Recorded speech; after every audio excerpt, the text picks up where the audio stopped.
భక్తి టీవీ ప్రేక్షకులకు నా హృదయపూర్వక నమస్కారములు. జరిగిన శశరేఖ కళ్యాణంలోని కథాభాగం, శశరేఖను అభిమన్యునికి ఇస్తానని బాస చేసిన బలరాముడు మాట తప్పి ఐశ్వర్యవంతుడైన సుయోధన కుమారుడు లక్ష్మణునికి శశరేఖనిచ్చి కళ్యాణం చేయాలనేటువంటి నిర్ణయంతో నారదుని దుర్బోధతో మనస్సు మార్చుకుని నారదుని సుయోధనుడి దగ్గరికి పంపిస్తాడు. ఈ కళ్యాణాన్ని నీ చేతుల మీదుగా నిర్ణయం చేసి వారితో మాట్లాడవలసిందని. నారదుడు చక్కగా గానం చేస్తూ హస్తినాపురానికి బయలుదేరి శశరేఖని మీ అబ్బాయి అయినటువంటి లక్ష్మణ కుమారుడికి ఇచ్చి కళ్యాణం చేస్తానని చెప్పి బలరాముడు మీతో నన్ను చెప్పి రమ్మన్నారని చెప్పగా సుయోధనుడు సంతోషిస్తాడు. ఇంతవరకు మనం జరిగిన కథ చెప్పుకున్నాం. ఇక్కడ నుంచి జరగబోయేటువంటి శశరేఖ కళ్యాణ కథాంశం వినండి. సుయోధనుడు నారదునితో అన్నాడు, ఏమయ్యా నారద, మరి బలరాముల వారి కుమార్తెను మా అబ్బాయి లక్ష్మణునికి ఇవ్వడానికి వారు నిజంగా అంగీకరించారా అన్నాడు. అయ్యయ్యో, అంగీకరించడం ఏమిటండి? అయినా ఇంకొక మాట కూడా చెప్తున్నాను. తన కుమార్తెకు ఈడైనటువంటి వాడు, జోడు కలిగిన వాడు అర్జునుడు కుమారుడు అభిమన్యుడు ఉన్నాడు. కానీ ఎందుకు మానుకున్నారు చేసే కళ్యాణం? వాళ్ళు అడవుల్లో పడి అష్టకష్టాలు పడుతున్నారని, వాళ్ళ బిడ్డను వారు ఇబ్బంది పెట్టడం ఇష్టం లేక మీరు తగినటువంటి జోడైనటువంటి వారని, మీ అబ్బాయి తగినటువంటి వరుడు తన కుమార్తెకు తగినవాడని సంతసించి బలరాముల వారి భార్య అయినటువంటి రేవతి ఒత్తిడి పెట్టగా బలరాముడు సరేననగా వారి అనుమతి ప్రకారమే నేను వచ్చి మీతో మాట్లాడుతున్నానండి అన్నాడు. బ్రహ్మమానసపుత్రుడైనటువంటి నారదుడు సంతోషపడిపోయాడు. అలాగా అయితే నాకు కావాలని మా కుమారుడికి వారి అమ్మాయిని ఇస్తున్నందుకు చాలా సంతోషం అయ్యా నారద, నాకు చాలా సంతోషంగా ఉంది. ఎందుకంటే అలాంటి వారితో విజయం పొందేదానికన్నా అదృష్టం ఉందా? బలరాముడు నాకు బంధువు కాబోతున్నాడు, ఇంతకన్నా అదృష్టం ఉందే? కానీ నారద, ఒక చిన్న అనుమానం. ఏమిటి అనుమానం? ఏమీ లేదు నారద, ఎందుకంటే ముందుగా ఇలాంటి విషయాలు మాట్లాడుకోవడం మీకు మాకు మంచిది. అందుకే నారద, మునకమారు నన్నిటులో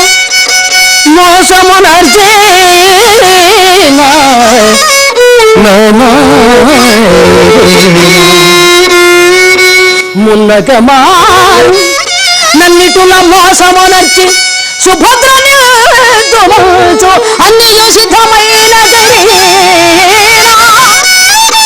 ఆవన జాచుడు పుత్ర లేకుండా గదాధరుడతని తోడుగా చుట్టరిదాముసాయ మది ఉన్నది మోహ. కానీ ఆ గోపాలుడు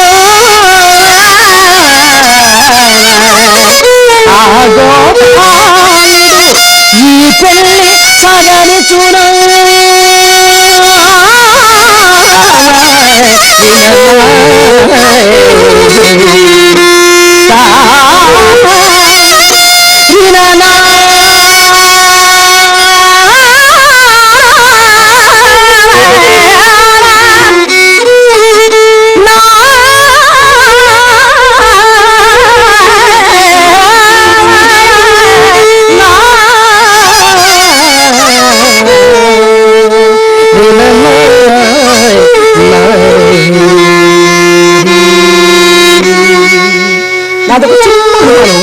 ఎందుకంటే నారద, లోగడ కూడా బలరాముడు సుభద్రను నాకిచ్చి వివాహం చేస్తానని అన్నీ సిద్ధమైన తర్వాత సమయానికి ఆ మాయలగాడు కృష్ణుడు కపట ఉన్నాడు, దొంగ, అతను మాత్రం నమ్మడానికి వెళ్ళలేదు. దొంగ సన్యాసవేశం అర్జునుడికి వేసి ఉద్యానవనంలో సుభద్రుడు కట్టబెట్టి పంపించాడు. ఆ పెద్ద మనిషి ఆ కృష్ణుడు ఇలా మోసగించాడు నన్ను. ఆ పెళ్లి అలా చేసిన ఆ కృష్ణుడు ఈ పెళ్లి మాత్రం జరగనిస్తాడా అన్నాడు రారాజు సుయోధనుడు.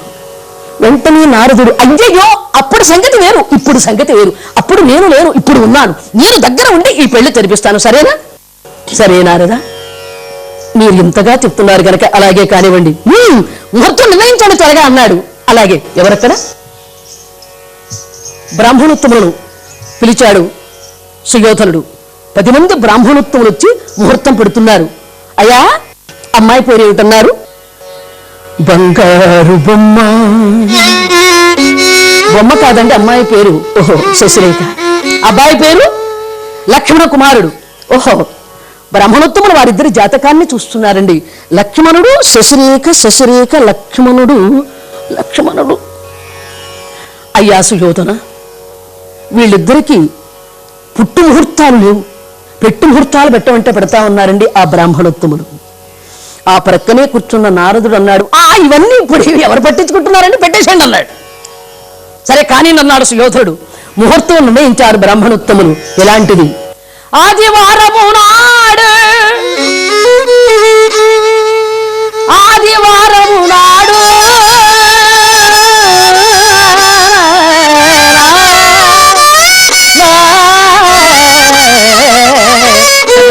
వారం బాగుంది. తర్వాత అమావాస్య. అదేంటి ఆదివారం అమావాస్య? సరే చెప్పండి. ఆదివారము నాడు అమావాస్య అర్ధరాత్రి 1 గంటకు. చెప్పాస్, మంచి ముహూర్తం అన్నారు బ్రాహ్మణోత్తములు. సుయోధనుడు అన్నాడు, అదేమిటయ్యా ఆదివారం, అందులో అమావాస్య 1 గంట? అది మామూలు టైం కాదు, దయ్యాలు తిరిగే సమయం అది. అదేమిటండి ముహూర్తం అన్నాడు. ప్రక్కనే నారదుడు, అదేమిటండి అలా అనకండి, అది మంచి ముహూర్తం. ఎందుకంటే ఇంతవరకు ఇన్ని వివాహాలు అయ్యాయి, ఎవరికి ఈ ముహూర్తం కుదరలేదు. ఇలాంటి ముహూర్తంలో ఎవరికి పెళ్లి కాలేదు. మీ అబ్బాయి గొప్పతనాన్ని బట్టి ఇలాంటి మంచి ముహూర్తం కుదిరిందన్నాడు నారదుడు. సరే కానీ అన్నాడు సుయోధనుడు.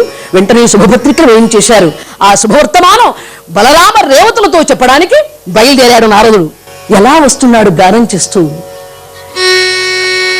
ఏదిరా మురళీరవళి, ఏదిరా మురళీరవళి, యాదవ జన నందాది బావళి, యాదవ జన నందాది బావళి, ఏదిరా మురళీరవళి.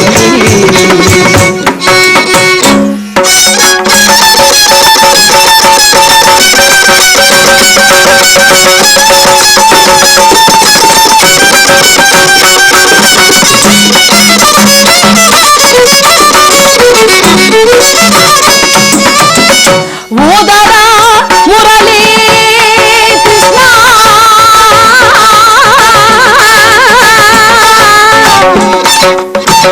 మురళీ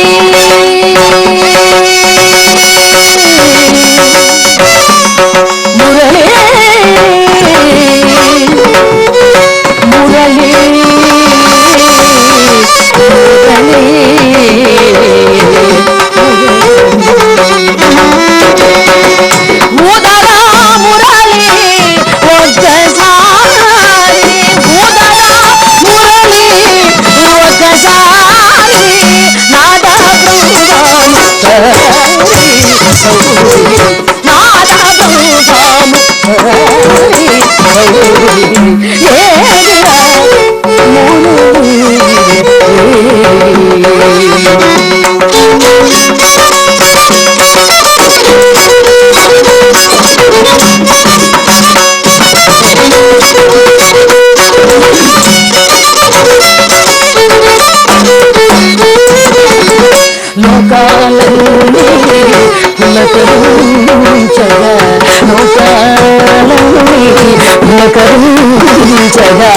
ఆకాశ వీధి వీరులు గురినదా,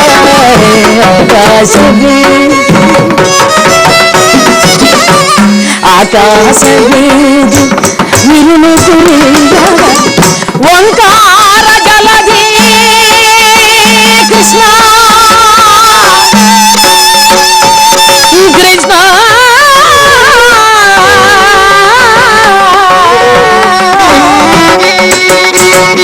ఓంకార జలధి పొంగి పొరలగా, ఓంకార జలధి పొంగి పొరలగా, ఓంకార జలధి పొంగి పొరలగా, ఓ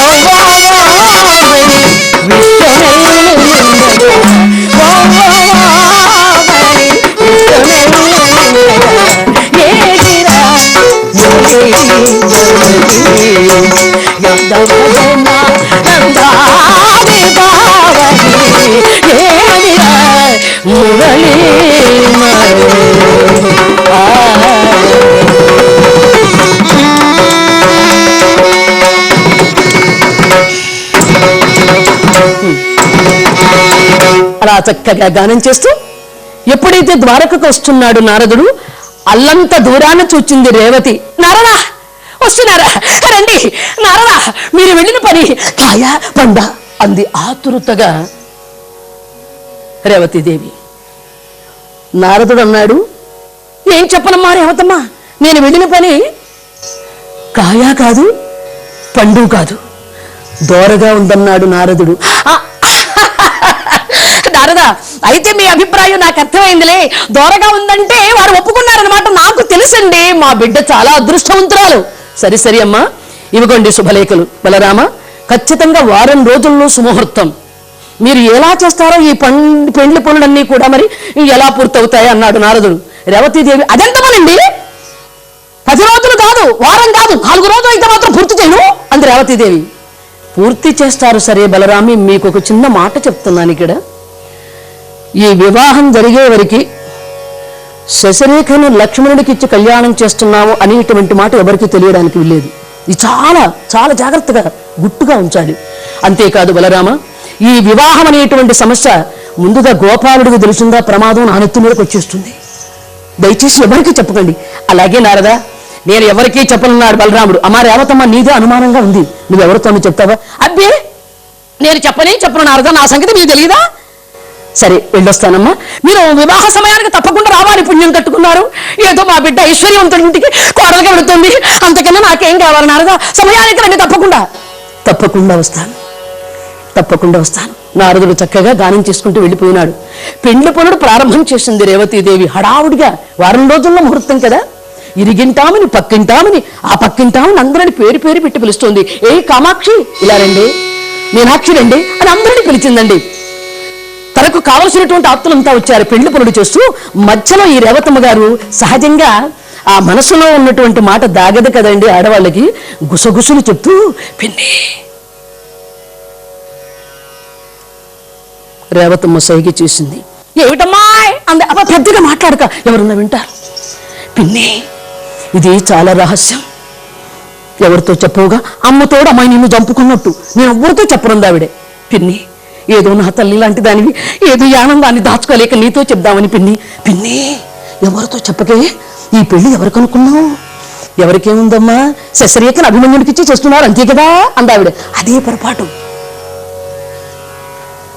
ఎవరన్నా చూస్తున్నారేమో, వింటారేమో.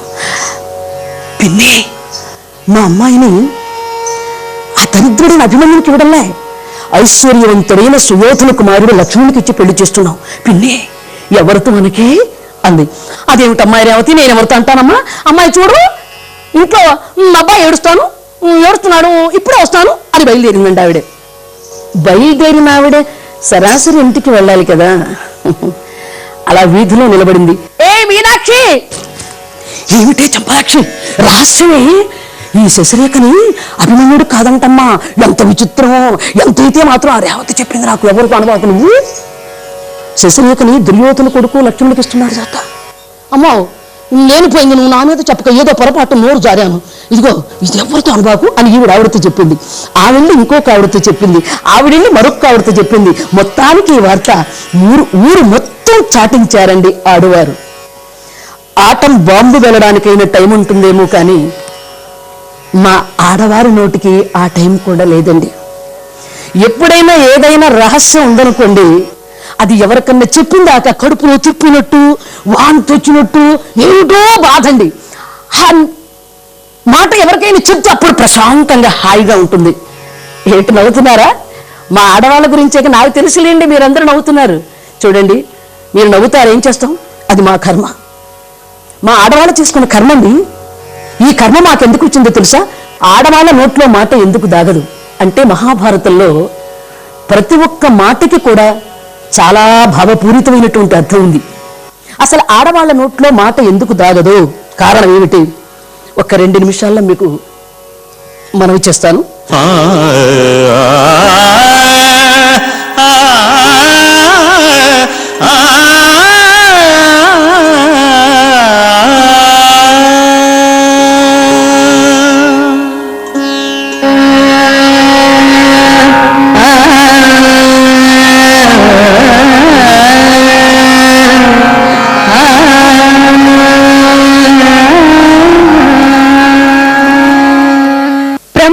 గుండె గుడిలో గూడు కట్టుకున్న దైవాలను తెరతీసి చూపే కార్యక్రమం ఇష్టదైవం. ప్రతి ఆదివారం ఉదయం 11:30 మీ భక్తి టీవీలో. అదే చూడు తిరువేంకటాద్రి, అదే చూడు తిరువేంకటాద్రి, 4 యుగములందు వెలుగొంది ప్రభమీరగాను. అదే చూడు తిరువేంకటాద్రి, 4 యుగములందు వెలుగొంది ప్రభమీరగాను. అదే చూడు తిరువేంకటాద్రి.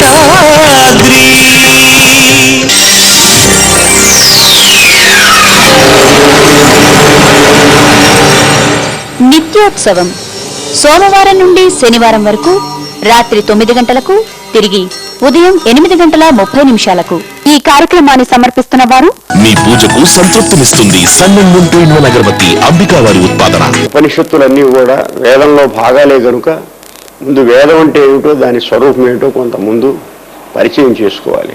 అట్లాగే వేదం అంటే విత్ భగవంతుని గురించి, సృష్టిని గురించి, ప్రకృతిని గురించి, తనను గురించి తెలుసుకునేటువంటి విద్య అని అర్థం. అంటే మనం మాట్లాడేటువంటి వాక్యే ఋగ్వేదము, అట్లాగే మన శ్వాసయే సామవేదము, మన మనస్సులో భావాల్లోంచి మనం చేసేటువంటి జీవితంలోని కర్మాచరణమే యజుర్వేదము.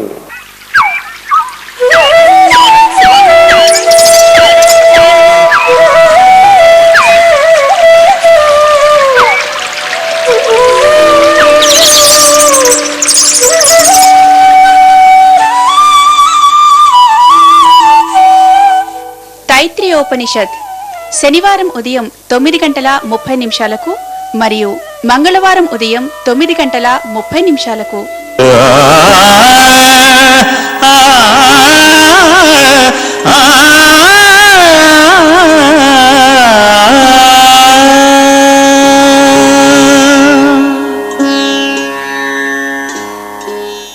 మహాభారత యుద్ధం మొత్తం పూర్తయిన తరువాత చనిపోయిన వారికి పిండోదకాలు అర్పిస్తున్నాడండి ధర్మరాజు గారు.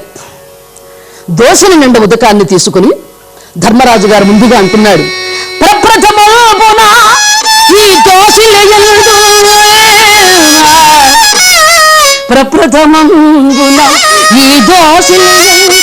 నన్నభిమానించు కనుడు నాకు కనిపించుడా.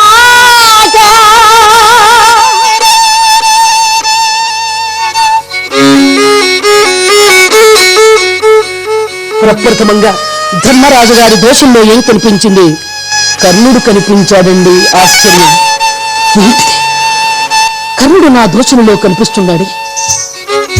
ఇతడు నాకు విరోధి కదా, ఇతనికి నేనంటే ప్రేమ, ఇతడు నాకు శత్రువే, ఇతడు నా దోషంలో ఎందుకు కనిపిస్తున్నాడు?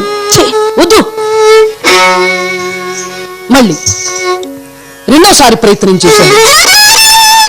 రెండోసారి కూడా కర్ణుడే కనిపించాడు. ఏమిటి ఆశ్చర్యం?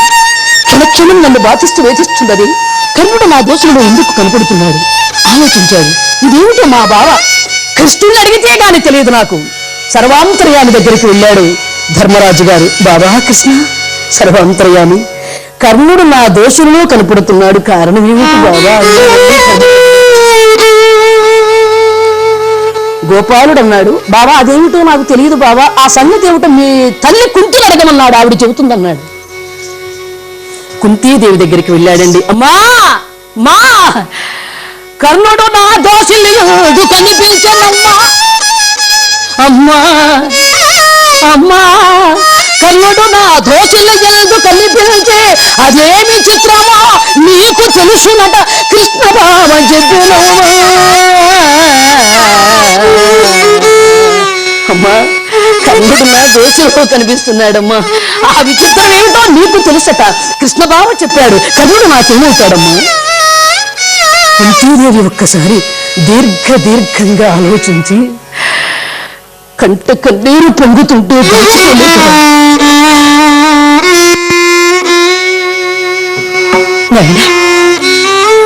ధర్మరాజా ఏమని చెప్పను, కర్ణుడు నీకు ఏమవుతాడని చెప్పను. ధర్మరాజా ఎన్నో ఏళ్ళు గతించిపోయినవి. ధర్మరాజా, ఎన్నో ఏళ్ళు గతించిపోయిన నా గత స్మృతులు ఈనాడు నువ్వు గుర్తుకు తెస్తున్నావా? ధర్మరాజా, ఆ కర్ణుడు ఎవరో తెలుసా? అతనికి నాకు సంబంధం ఏమిటో తెలుసా? నాయన చెప్తాను. ఈనాళ్ళుగా నా గుండెలే పగిలిపోయేటువంటి ఈ బాధను నేను భరించలేని శక్తి ఉన్నా నేను దాచుకున్నాను. కానీ ఈ రోజు చెప్తాను.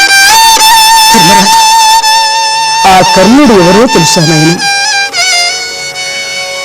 నేను కన్యగా ఉన్నప్పుడు దూర్వాస మహామునికి సేవ చేశాను. నా సేవకు మెచ్చి నాకొక్క మంత్రోపదేశం చేశాడు మునీంద్రుడు. ఆ మంత్ర పట్టుమ తెలుసుకోవడానికి, ప్రభావం తెలుసుకోవడానికి గంగానదికి నీటికి వెళ్ళి బిందె నిండుగా నీళ్లు ఉంచి నది ఒడ్డున ఉంచి సూర్యదేవుడు చూచి మంత్రోచ్చారణ చేశాను. సజ్జవ గర్భంలో సూర్యుని ద్వారా నాకు కర్ణుడు పుట్టాడు. జన్మించి నా బిడ్డను దోషకు పట్టుకుని నేను కన్నెని. ఈ బిడ్డను తీసుకుని నేను ఇంటికి వెళితే లోకులు అసభ్యంగా అసఖ్యంగా మాట్లాడతారు. కన్యగా ఉన్న కుంతికి కొడుకా అని కాగులు పొడిచినట్లు నన్ను పొడిచి చంపుతారు. ఈ బిడ్డను నేను ఏం చేయను. అయ్యో బంగారు తండ్రి, దేదీప్యమాన శోభాయమూర్తిగా వెలుగొందేటువంటి నీ మూర్తిని చూస్తుంటే నా హృదయం పగిలిపోతుంది. ఈ బిడ్డను తీసుకుని ఇంటికి వెళ్ళనా? లోక నిన్నకు భయపడి బంగారు తండ్రిని ఈ నదీ ప్రవాహంలో పారైనా అది యోచించి చేయనది లేక కన్న తల్లిదండ్రులకు అపవాదు తీసుకురావడం ఇష్టం లేక ఆ బంగారు తండ్రిని ఆ ముద్దలకు మోటు కట్టేటువంటి ఆ సుందరమూర్తిని నా చేతులతో తీసుకు వెళ్ళి నదీ ప్రవాహంలో మారవేశాను. ధర్మరాజా, అతను కొట్టుకుని వెళ్ళి ఒక్క సూతుడికి దొరికాడు. సూతుడు పెంచాడు కనుకనే అతనిని సూతనందనా అని పిలిచారు. రాధ పెంచింది కనుక రాధేయ అన్నారు. కానీ ధర్మరాజా, ఒక్క మాట, ఆ కర్ణుడు ఎవరో కాదు నాయన. నేను కన్న బిడ్డ నీకు అన్న. కర్ణుడు మీ అన్నయ్యరా? కర్ణుడు మీ అన్నయ్య బాబు, మీ అన్నయ్య. ఆ మాటలు వినగానే ధర్మరాజు గారి మనసు కదిలిపోయింది. మా, నువ్వు బిడ్డన కన్న తల్లివేనా? నీది హృదయమా లేక పాషాణమా? మా, కీర్తికాయుడైనటువంటి కర్ణుణ్ణి కని పారేశావా? నీవు కన్న తల్లివి కాదా అమ్మా? అమ్మా, ఆ కన్నుని పారేయడానికి బిడ్డను నీకు చేతులెత్తాడేనమ్మా మాతృమూర్తి. మా, అలాంటి తేజమూర్తి నా అన్నని చెప్పి మరికొద్ది ముందు నీవు నాకు చెప్పినా మా అన్నయ్యను నేను బ్రతికించుకునేవాళ్ళమ్మా. అలాంటి దాన వీర శూర కర్ణుడు నా అన్నని నేను చెప్పుకుని పొంగిపోయేవాడినమ్మా. ఎంత నిజానికి ఒడిపెట్టావమ్మా. అమ్మా, ఇన్నేళ్లుగా ఈ రహస్యాన్ని నీ గుండెలో ఎలా దాచావమ్మా? అది మీ ఆడ జాతికే సరిపోయింది మా. అందుకే మరిప్పుడు కూడా ఇలాంటి విపత్కర పరిస్థితి రాకూడదని మీ ఆడ జాతికి నేను శాపం పెడుతున్నాను. ఎప్పుడైనా ఎక్కడైనా ఏ చిన్న రహస్యం ఉన్నా ఆడవాళ్ల మనస్సులో అప్పటికప్పుడు బట్టబయలైపోవుగాగా అని ఆనాడు ధర్మరాజు మా ఆడవాళ్ళకి శాపం పెట్టాడండి. వారు పెట్టినటువంటి ఈ శాపాన్ని మేమందరం పాటిస్తూనే ఉన్నాం. నవ్వకండి దయచేసి. ఏం చేయమంటారు? అది మా కర్మ. ఏది ఏమైనా ఈ వివాహం అనేటువంటి మాట ఆనోట పడి సుభద్రమౌరికి వెళ్ళిపోయింది. ఆవిడికి ఆశ్చర్యం ఏమిటి, బలరామన్నయ్య ఇంత తప్పు చేస్తారని నేను అనుకోలేదు. ఎందుకు ఇలా చేశారు అన్నమాట తప్పుడే అన్నయ్య. ఎలా ఆలోచన చేస్తూ బాధగా శ్రీకృష్ణ స్వామి మందిరానికి బయలుదేరిందండి. ఎవరు? సుభద్రాదేవి. ఎలా ఏమండి మురళీధర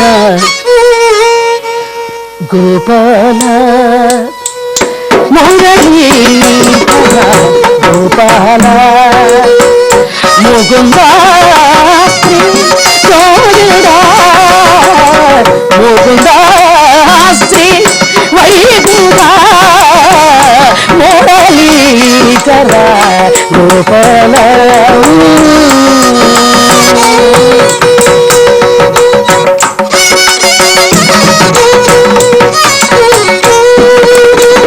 కరుణాకర కమలా నయనా కరుణాకర కమలా నయనా కరుణాకర కమలా నయనా కరుణించి నన్ను బ్రాహ్మణా కరుణించి నన్ను బ్రాహ్మణా మురళీధర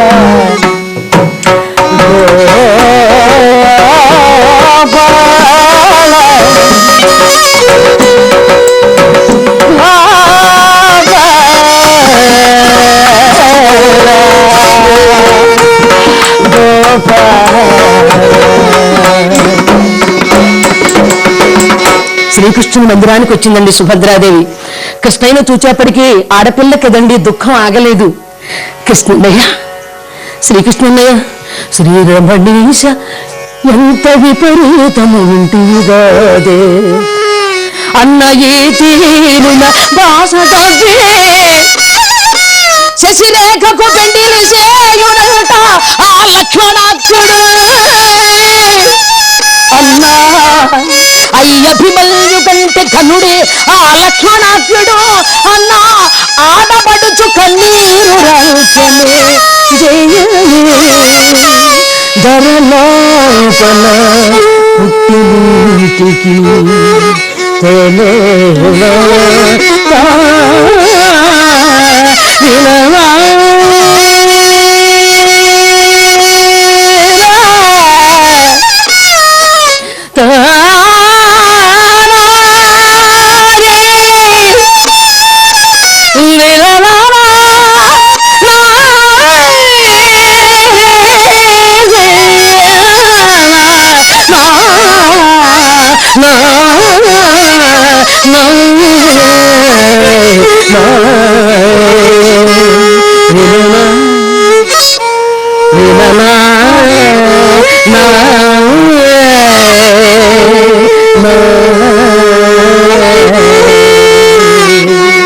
అన్నయ్య నేను విన్న మాట నిజమా? అన్నయ్య మన బలరామన్నయ్య చెప్పిన మాట చేసిన ప్రమాణం మరచిపోయి ఆ సుయోధన కుమారుడైన లక్ష్మణునికి మన శశనిచ్చి పెళ్లి చేస్తాడట. ఈ మాట విన్నాను అన్నయ్య. ఇలా అన్నయ్య నన్ను మోసం చేయటం భావ్యమేనా అన్నయ్య అందండి సుభద్ర. కృష్ణుడు ఏమీ ఎరగన లంకనాచిలాగా చూడమ్మా అసలు విషయం ఇంకా నా దాకా రాలేదు. సరే ఎందుకైనా మంచిది నువ్వు అక్కడికి వెళ్ళి బలరామన్నయ్యతో మాట్లాడి అక్కడ ఏం జరిగిందో ఇక్కడికి వచ్చి చెప్పమన్నాడండి కృష్ణుడు. ఏమీ ఎరగనండి అంగనాచిలాగా. సుభద్రాదేవి మరి బలరాముని మందిరానికి వెళ్ళింది. అక్కడ పరిస్థితి ఎలా ఉంది? ఓ కోలాహలం, సన్నాయి మేళం వాయించేస్తున్నారు. చక్కని ఉదంగ నాదాలు వినపడుతున్నాయి. పెళ్లి శోభ ఉట్టిపడుతోంది. కలువ పంటలు వేస్తున్నారు. వాంచ బంధువర్గం అంతా కోలాహలం. సుభద్రకు ఆశ్చర్యం. అన్నయ్య బలరామన్నయ్య ఏమిటన్నయ్య ఈ హడావుడంతా దేనికన్నయ్య? దేనికేముందమ్మా మా అమ్మాయి పెళ్ళి అన్నాడు. అదేమిటన్నయ్య మీ అమ్మాయి పెళ్ళి ఏమిటి? మగ పెళ్లి వాళ్ళం మేం కదా, మాకు తెలియకుండా మీ అమ్మాయి పెళ్లి చేస్తారా? ఓ అదా చూడమ్మా సుభద్ర, ఏదో ఆ వేళ ఏదో సరదాగా నీతో అన్నానని ఆ మాటే మళ్ళా అలా అనుకుంటూ కూర్చున్నావా? కాదమ్మా, ఈవేళ నా బిడ్డని ఐశ్వర్యవంతుడైన సుయోధన కుమారుడు లక్ష్మణునికి ఇచ్చి పెళ్లి చేస్తున్నాను. నీకు వీలుంటే కొంచెం పెండి పనుడు సాయం చేస్తే బాగుంటుంది కదమ్మా అన్నాడు బలరాముడు. అన్నయ్య పెండి పనుడు నేను సాయం చేయాలా?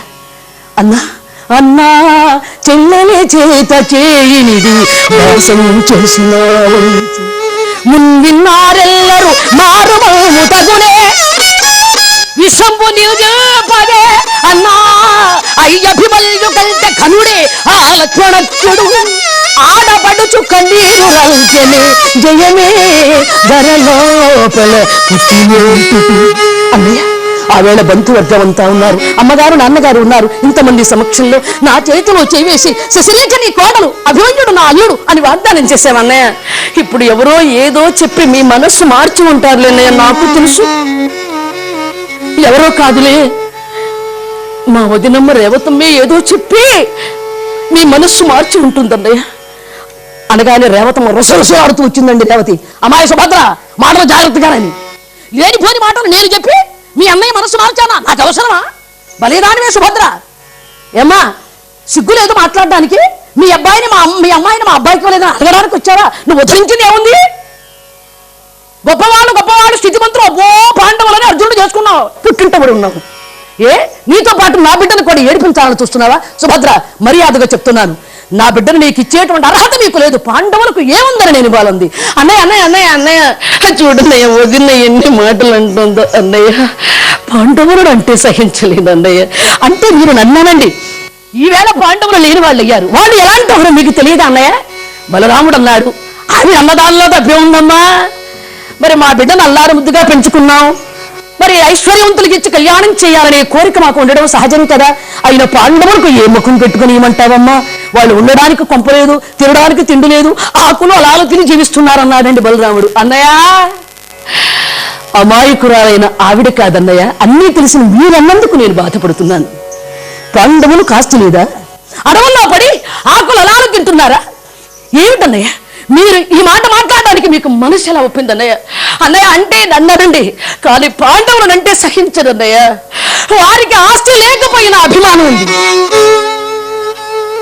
పూలనాడి మాట్లాడకండి. వారి కీర్తి చాలన్నయ్య. మీ ఆస్తి ఉండొచ్చు, వారికి కీర్తి ఉంది. అన్నయ్య, ఈ భోగభాగ్యాలన్నీ మీ నెత్తి మీద పెట్టుకుని వేలుకోండి. అన్నయ్య వెళ్ళిపోతున్నాను, ఏమొద్దులన్నయ్య, నేను వెళ్ళిపోతున్నాను అన్నయ్య అని సుభద్ర చాలా బాధపడి తన నివాసానికి వచ్చి మూల ఒదిగి ఏడుస్తోంది. ఎందుకు ఇలా జరిగింది? మా అన్నయ్య ఎందుకు చేశాడు ఇలా? బాధపడుతున్నది ఆ సుభద్రాదేవి. ఆ సమయంలోనే వనవిహారం చాలించి వచ్చాడు అభిమన్యు కుమారుడు. అమ్మా అమ్మా అని కేక వేశాడు. బాధతో ఉన్నటువంటి ఆ సుభద్రను చూచాడమ్మా. ఏమిటా కన్నీరు, ఎందుకు ఏడుస్తున్నావమ్మా అన్నాడు. ఏం చేయను బాబు, చాలా ఘోరం జరిగింది అభిమన్యు. ఏమిటమ్మా ఘోరం, నాకు చెప్పమ్మా. ఎంత ఆప్యాయత, ఎంత ప్రేమ. తల్లిని పలకరిస్తున్నాడు అభిమన్యుడమ్మా. నువ్వు ఎందుకు అలా కంట తడిపెడుతున్నావు? కారణం ఏంటి? బాబు, శశిరేఖను నీకిచ్చి కళ్యాణం చేస్తానని బలరామన్నయ్య నా చేతిలో చేవేసి ప్రమాణం చేశాడు ఒకప్పుడు. ఈ రోజు తన మనస్సు మార్చుకొని పాండవులకు ఆస్తి లేదట, వారు ఉండడానికి కొంప లేదట, తినడానికి తిండి లేదట, అడవుల్లో పడి తిరుగుతున్నారట. అందరూ అభిమన్యుడికి ఏముందని ఇయ్యమంటావు? శశిరేఖని ఐశ్వర్యవంతుడైన సుయోధన కుమారుడు లక్ష్మణునికిచ్చి పెళ్లి చేస్తున్నావు అన్నాడురా. అది నాకు కొంచెం బాధగా ఉంది నాయన, తట్టుకోలేక బాధపడుతున్నానంది సుభద్ర. అభిమన్యుడు వీరావేశంతో లేచాడు. మా మీ అన్న అంత గొప్పవాడా? మీ అన్న అంటే నీవు పడి ఉండు, అది నీ అవసరమేమో. నేను పడి ఉండవలసినటువంటి అవసరం లేదు. నా తండ్రులు ఎలాంటి వాళ్ళు లోకానికి తెలియదా? నా తండ్రులను ఏదైనా మీ అన్నయ్య తోలనాడు మాట్లాడితే మీ అన్న అంతు నేను చూస్తానని ఖడ్గాన్ని తీశాడు అభిమన్యు.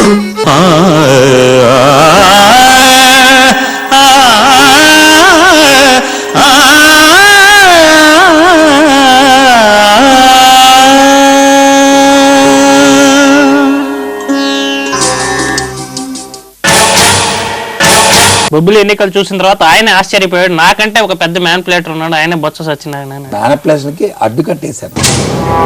ఇప్పుడు బినామీ పేర్లతో ఎంతమంది కేటాయించినట్టు వచ్చింది? మాకు చెప్పారు కదా, 18,000 మందికి వచ్చింది. 18,000 మందిలో ఎంతమంది కాంగ్రెస్ వాళ్ళు? తెలుగుదేశం ఉన్నారు, కాంగ్రెస్ ఉన్నారు, కమ్యూనిస్టులు ఉన్నారు, బీజేపీ ఉన్నారు, అందరూ ఉన్నారు అందులోనూ.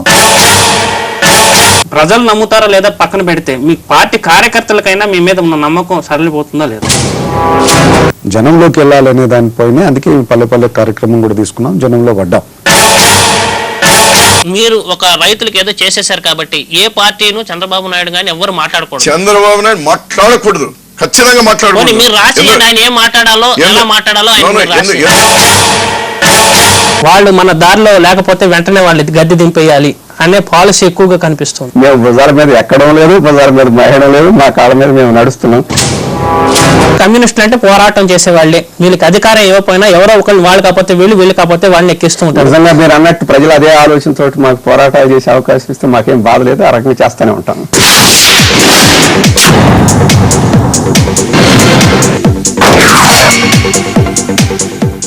బాలరామాయణం కార్యక్రమానికి ఆసక్తిగా ఎదురు చూస్తున్న బాలబాలికలందరికీ లవకుశుల తరఫున స్వాగతం, రామ లక్ష్మణ భరత శత్రుఘ్నుల తరఫున ఆశీస్సులు. అసలు ఈ మొత్తం రామాయణాన్ని లవకుశులు రాముడికి చెబుతున్నారు. పెద్దయినటువంటి రాముడికి, వృద్ధుడైనటువంటి రాముడికి ఆయన బాల్యంలో విషయాలు గుర్తు చేస్తున్నారు. వినుడు వినుడు రామాయణ గాథ వినుడి మనసారా, వినుడు వినుడు రామాయణ గాథ వినుడి మనసారా, ఆలపించిన ఆలకించిన ఆనందమొలికించేగా. బాలల కోసం బాలరామాయణం ప్రతి ఆదివారం ఉదయం 10 గంటలకు.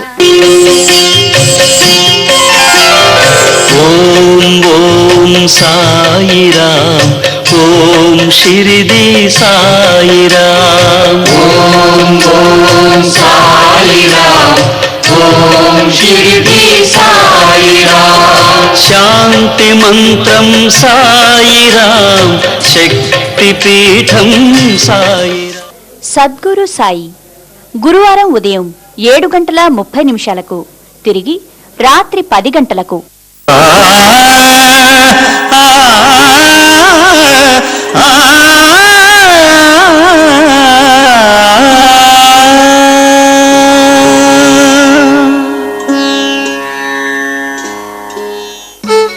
తొందరపడకు నాయన, ఎన్ని మాటలు అనుకున్నా నీకు మామ కాకపోతాడా, నాకు అన్న కాకపోతాడా? చూడండి, ఆడవాళ్లకు ఎంత ప్రేమో పుట్టింపు మీద, అందున అన్నా అనేటువంటి పిలుపుకు అర్థం తెలిసినటువంటి మా ఆడవాళ్ళు సహజంగా పుట్టిల్లు అనగానే ఆ మమకారాన్ని చూపిస్తుంటారు సహజంగా. సుభద్రాదేవి ఉంది, నాయన అభిమన్యు నీకు మామ కాకపోతాడా, నాకు అన్న కాకపోతాడా? ఆవేశం వద్దండి మా, ఆవేశం కాదు, నా రక్తం ఉడికిపోతుంది మా, నేను ఒక్క క్షణం కూడా ఇక్కడ ఉండను, మా తండ్రి వాళ్ళ దగ్గరికి వెళ్ళిపోతా అన్నాడు అభిమన్యుడు. బాబు ఆగు, నువ్వు ఒక్కడమే వెళ్ళక నేను కూడా నీతో పాటు వస్తానురా. అంతకంటే కావాల్సింది ఏమిటమ్మా అని అభిమన్యు కుమారుడు తన తల్లిని తీసుకుని భయంకరమైనటువంటి కీకరారణ్య మధ్యాహ్నం చూడుతున్నాడు. తన తల్లిని తీసుకువెడుతున్నాడు. 3 రాత్రులండి, రాత్రులు పగలు, రాగి పగలు, అలా 3 రోజులు అలా నడిచి వెళ్ళారు. సుభద్రకు నడక అలవాటు లేదు కనుక అలసిపోయి ఎప్పుడైతే కొంచెం అలసట చెందిందో వెంటనే అభిమన్యు కుమారుడు లేత లేత మామిడి చిగురులతో అలా పాన్పు వేసి పాన్పుపై పుప్పొడి చల్లి సుగంధాన్ని విరజల్లుతూ ఉండగా ఆ పాన్పుపై తన తల్లిని పరుండబెట్టి ధనువు చేకొని ఏవైనా క్రూర మగాలు వస్తాయేమో, తన తల్లికి నిద్రాభంగం కలిగిస్తాయేమో అని అలాగా జాగ్రత్త అవస్థగా చూస్తూ ఉన్నాడు బాణాన్ని పెట్టి అభిమన్యు కుమారుడు. అదే సమయంలో ఆ అరణ్యాతిపుడు ఘటోత్కచుడు అనే రాక్షసుడు వికటాట్టహాసం చేస్తూ వస్తున్నాడండి. ఘటోత్కచుడు ఏమి ఈ నరవాసరా, ఎంత గమ్మని వాసన నరుడా, నరమాంసోదిని చాలా కాలం ఆయనులే, మత్తు తాగి ఉన్నాను, గమ్మత్తుగా నంచుకుంటానులే. ఏమి నర వాసన ఆగా ఎంత కమ్మన, నర వాసన ఆగా ఎంత కమ్మన, నర వాసన ఆగా ఎంత కమ్మన.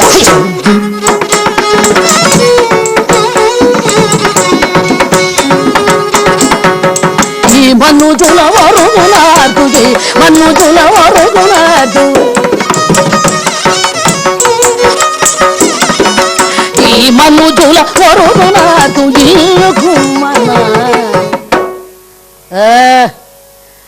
నరమాంసవతిని చాలా కాలం ఆయను. ఎంత కమ్మని వాసన, ఎంత కమ్మని వాసన, అబ్బా నూరూరుచున్నదే, అందున మత్తుపానీము దాగి ఉన్నాను కదా. ఆ ఘటోత్కచుడు వచ్చి తీప నర్రుడ నర్రుడ నర్రుడ వచ్చి తీప నర్రుడ వడాలి వడిగా నేను నీ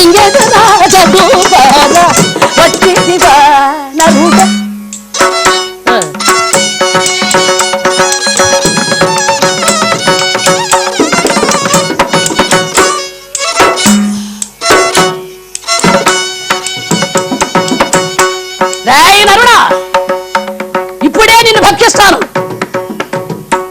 ఘటోత్కచుడు ఆహాకారాలు చేస్తూ ఎప్పుడైతే అలాగా ఘోరారణ్యంలోకి ప్రవేశం చేశాడు, అభిమన్యుడు అలా బాణం పెట్టి అలా చూస్తున్నాడు.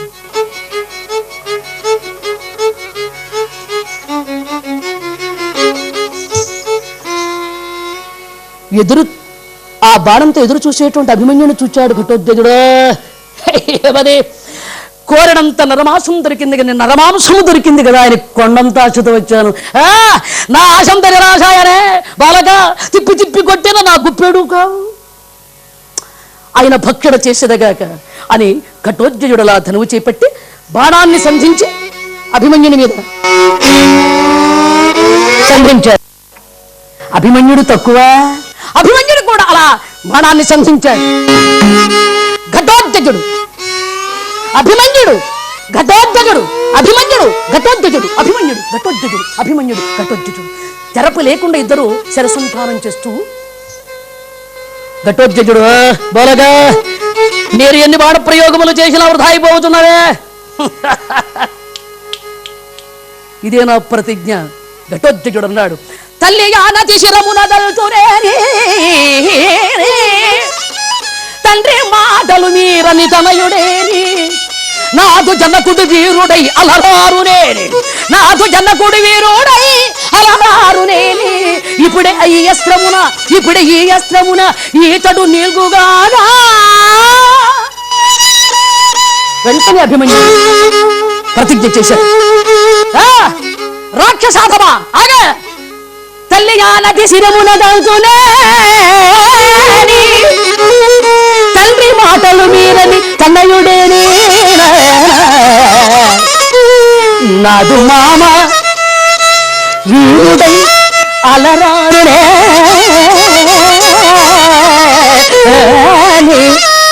నాదు మామ వీరుడై అలరారునేని ఇప్పుడే ఈ అస్త్రమున ఇతడు నిల్గుగాగా.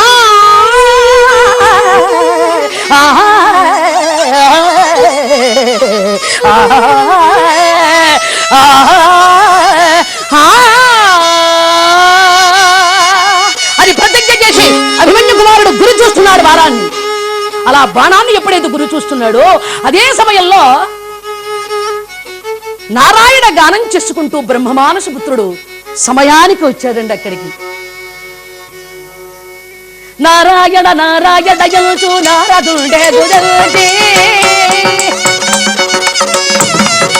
నారాయణ నారాయణ యంచు నారదుండే గుదల్చి చూరాగే సర్వాన పోరిడుగు దీరలంచు వచించు చూరాగే సర్వాన పోరిడుగు దీరలంచు వచించి.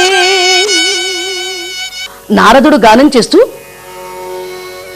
ఘటోత్కచ అభిమన్యులు అలా బాణాన్ని సంధించేటువంటి సమయంలో ఆగండి, బాణ ప్రయోగం చేయకండి. ఘటోత్కచ ఇతడెవరనుకున్నావు? నీ చిన్ననాన్నయగు అర్జునుని కుమారుడు ఇతడే అభిమన్యుడు నీ తమ్ముడు.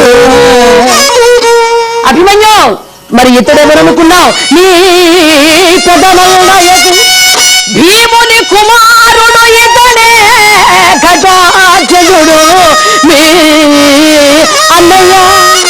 మీరిద్దరూ అన్నదమ్ములు అన్నట్లు వెళ్ళొస్తాను. నారదుడు వెళ్ళిపోయినాడు. అభిమన్యు కుమారుడు ఘటోత్కచుని పాదాలపై వాలిపోయాడు. అన్నయ్య నా తప్పు క్షమించండి, మీరు అన్నగారని నాకు తెలియక మీపై బాణ ప్రయోగం చేశాను, నన్ను మన్నించమన్నాడు అభిమన్యు కుమారుడు. ఘటోత్కచుడు కూడా నాయనా తమ్ముడు, నీవు నా తమ్ముడు అని తెలియక నేను కూడా నీపై బాణము ప్రయోగించగనే లెమ్మని చెప్పి అభిమన్యుని లేవనెత్తి ఘటోత్కచుడు తన తల్లి హిడింబా మందిరానికి తీసుకొచ్చాడు సుభద్రాభిమన్యుని. ఆ హిడింబ జరిగినటువంటి వాస్తవాన్ని, జరిగిన కథ, పూర్వ గాథ అన్నీ కూడా విశేషంగా సుభద్రకు చెప్పింది.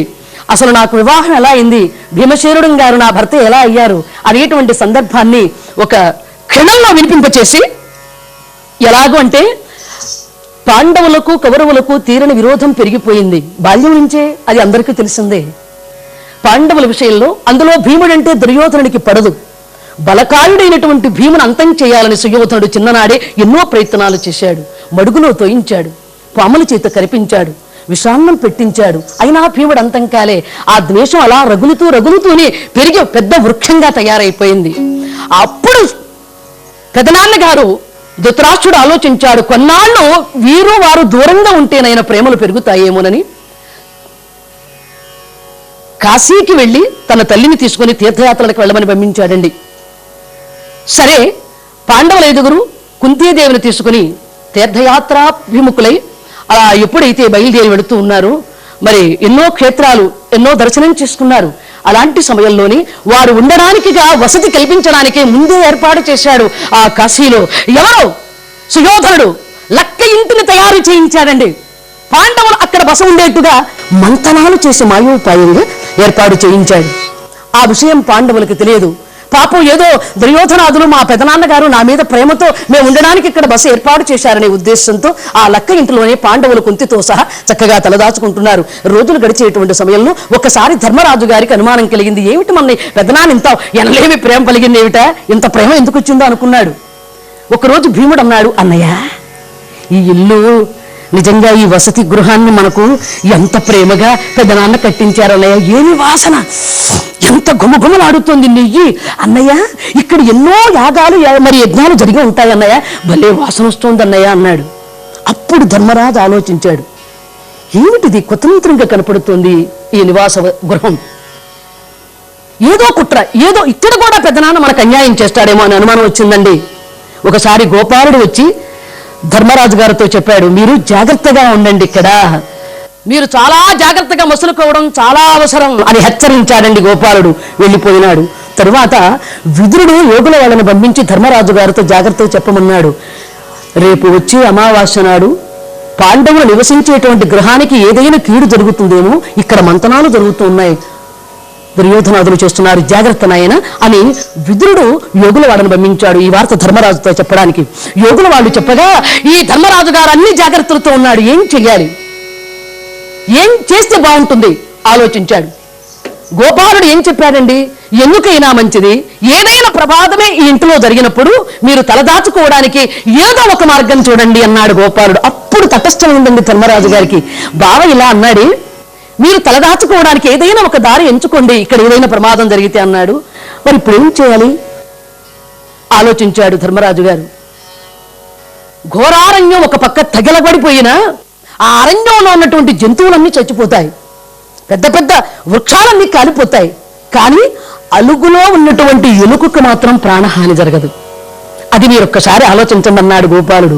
ధర్మరాజు గారు యోచించి, అలుగులో ఉన్న ఎలుకకు ఎలా ప్రమాదం రాదు అంటే భీముడితో సైగ చేసే తమ్ముడు వంతనంగా ధర్మరాజు గారు చెప్పాడు రహస్యంగా, జాగ్రత్త నాయన, ఇది పెద్దవాళ్ళు మన జాగ్రత్త అని హెచ్చరిస్తున్నారని గనక ఈ ఇంటిలో నుంచి ఒక అలుగు, ఒక సరంగం తయారు చేయి, ఏదైనా అవసరపడితే మనకు ఉపయోగపడుతుందన్నాడు. అన్నగారి మాట ప్రకారంగా భీమసేనుడు అలా సొరంగాన్ని త్రవ్వాడండి. దైవ కృప ఉంటే ఎంతటిదైనా సాధించవచ్చు. అలా సొరంగంలాగా ఒక అరంగంలోకి వెళ్ళేట్టుగా తయారు చేశాడు. మరి ఈ లక్క ఇల్లు ఎలా జరుగుతుంది, ఏమిటి ప్రమాదం ఎప్పుడు జరుగుతుందో ఎవరికి ఏం తెలియదు కదండి. ప్రతిరోజు కూడా భీముడు కాపలా కాస్తున్నాడు, ఎప్పుడు ఏం జరుగుతుందో. ఎప్పుడు అందరూ నిద్రపోతూ ఉంటారండి, భీముడు మాత్రం కాపలా కాస్తుంటాడు. అమావాస్య రానే వచ్చింది. 5 బిడ్డలతో ఒక తల్లి భిక్షాజీవనం చేస్తూ ఆ రాత్రి వారి నివాస గృహం ముందు అరుగు మీద పడుకున్నారు. బిడ్డలతో కూడా పడుకుంది ఆ తల్లి. పురోచనుడు అనేటువంటి వాడు ఆ లక్క ఇంటికి నిప్పంటించాడండి. హోరాహోరీగా కాలిపోతుంది. వెంటనే అందరూ నిద్రించే సమయం భీముడు అమాంతంగా ఆ ధర్మరాజుల భుజం మీద, తల్లి యొక్క భుజం మీద, ఆ తమ్ములను తన భుజస్కంధాలు అలా చంకలో పెట్టుకున్నాడు. ఆ అలుగులోకి ప్రవేశించేశాడండి. అలాగా ఘోరారణ్యంలోకి తీసుకెళ్లిపోయాడు. లక్కయ్యలో పూర్తిగా కాలిపోయి బూడిదైపోయింది. అయితే 5 సంతానం తల్లి ఆ ఇంటిలో కాలిపోయారు అనే వార్త వెళ్లిపోయిందండి సుయోధనాదులకి.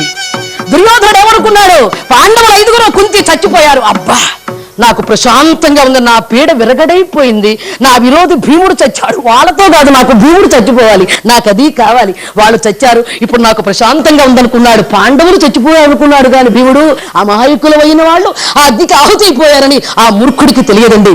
ఆ ఘోరారంగంలోకి ప్రవేశించిన తరువాత అలసట చెంది వాళ్ళంతా నిద్రిస్తూ ఉంటే భీమసేనుడు కాపలా కాస్తున్నాడు. అలా ఎప్పుడైతే కాపలా కాస్తున్నాడో ఆ అరణ్యాధిపుడు హిడింబాసురుడు తన చెల్లిని పంపించాడు. హిడింబని, నరవాసన వస్తోంది చెల్లి, నువ్వు వెంటనే వెళ్ళి ఆ నరులను పట్టుకురా, ఇద్దరం కలిసి శుభం చేద్దాం. అలాగే నన్నయ్య అని హిడింబ ఆనందోత్సాహంతో వెళ్ళిందండి. ఆ 5గురు అన్నదమ్ములు ఈ తల్లి నిద్రపోతుంటే చూసిందండి. అందులో ఆ గదాదండాన్ని భుజం మీద పెట్టుకుని విహారం చేసే భీమయ్యను చూసింది. ఆ రాక్షస రూపంలో ఉన్నటువంటి ఆ హిడింబ ఆ నిండు విగ్రహాన్ని చూచి మనస్సు భీముని కర్పించేసింది. ఆవిడ వెళ్ళలేదు, నరమాంసం కావాలని వాళ్ళ అన్న కోసంగా తీసుకువెళ్ళలేదు, వాళ్ళతో పాటు ఆవిడ అక్కడే ఉండిపోయింది. హిడింబాసురుడు పరిగెత్తుకుంటూ వచ్చాడు. హిడింబ, నరమాంసము కావాలని నిన్ను పంపిస్తే నీవు ఇక్కడ యాతవంతిపోయి కూర్చున్నావు, నిన్ను ఏం చేస్తానో చూడమని గాని హిడింబ కుంతి చాటుకొచ్చి, అలాగా అమ్మా నన్ను రక్షించండి, మా అన్న నన్ను చంపేయడానికి వస్తున్నారు, నరమాంసము తెమ్మని మిమ్మల్ని తీసుకురమ్మని చెబితే నేను మీ దగ్గరే ఉండిపోయాను, నా మనసు ఒప్పుక అని ఎప్పుడైతే అందో భీముడితో చెప్పింది, వాడిని అంతం చేయనాయన, ఈమెను కాపాడమని. భీముడు వెళ్ళి అతనితో పెనుగులాడి హిడింబాసురుని అక్కడికక్కడే చంపేశాడు. కుంతీదేవి ఆనందించింది. హిడింబ మాత్రం నేను ఇక్కడి నుంచి వెళ్ళనమ్మా, అదిగో ఆ భీమసేనునికి ఇచ్చి నన్ను వివాహం చేయండి, నేను మనసారా ఆయనను ప్రేమించానున్నది హిడింబ. భీముడన్నాడు అది జరిగే పని కాదన్నాడు. కుంతీదేవిని ప్రాధేయపడింది. కుంతీ మహారాణి, నాకు ఎవరున్నారు, ఉన్న ఒక్క అన్నని పోగొట్టుకున్నాను, నేను దిక్కులేని దాన్ని, నీ పంచన ఉంటాను, దయచేసి అతనికి మీ కుమారుడికి నేను మనసిచ్చాను గనక అతనికి నన్ను ఇచ్చి కళ్యాణం చేయవలసింది అని ఎప్పుడైతే ఆ హిడింబ కుంతీదేవిని అడిగిందో, జాలి తలిచినటువంటి కుంతీ మహాదేవి, నాయనా భీమ, అడదారిని ఏడిపిస్తే అది మనకు ఉసురు తగులుతుందిరా, కనుక ఆమెను వివాహం చేసుకోమని చెప్పిందండి. భీమసేనుడప్పుడు అన్నదమ్ములందరి సమక్షంలో కుంతీదేవి సమక్షంలో హిడింబను కళ్యాణం చేసుకున్నాడు. ఇప్పటి వరకు కథాగానం విన్నారు కదా. జరగబోయే కథాంశం, జరగబోయేటువంటి కథాగానంలో తెలుసుకుందాం. సర్వే జనా సుఖినో భవంతు.